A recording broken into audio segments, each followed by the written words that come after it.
ఆదిత్య L1కు సంబంధించిన కీలక అప్డేట్ ఇచ్చారు ఇస్రో చైర్మన్ సోమనాథ్. ఆదిత్య L1 సూర్యుడికి భూమికి మధ్యలో ఉన్న లాగ్రాంజ్ పాయింట్కు జనవరి 6వ తేదీన చేరుకుంటుందని తెలిపారు. ముంబై ఐఐటిలో జరిగిన ఓ కార్యక్రమంలో పాల్గొన్న ఆయన ఈ మేరకు వెల్లడించారు. చంద్రయాన్-3 ఆదిత్య L1కు సంబంధించిన ఆసక్తికర విషయాలను వెల్లడించారు. ఆదిత్య L1 దాదాపుగా గమ్యాన్ని చేరుకుందని, జనవరి 6వ తేదీ సాయంత్రం 4 గంటలకు L1 పాయింట్కు చేరుకుంటుందని వెల్లడించారు. L1 కక్షలోకి పంపేందుకు మండించాల్సిన 6 ఇంజన్లను చక్కగా పనిచేస్తున్నాయన్నారు.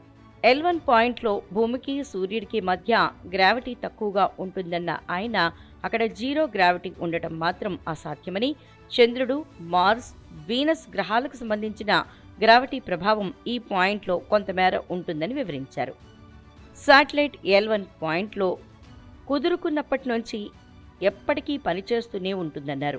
అందులోని పరికరాలు పనిచేసినంతకాలం సూర్యుడికి సంబంధించిన డేటా భూమికి పంపిస్తూనే ఉంటుందని తెలిపారు. సూర్యునిలో జరిగే చాలా చర్యలకు భూమి మీద వాతావరణ మార్పులకు మధ్య ఉండే సంబంధాన్ని L1 ద్వారా పరిశోధనలు చేసి కనిపెట్టగలమని ఆశాభావాన్ని సోమనాథ్ వ్యక్తం చేశారు.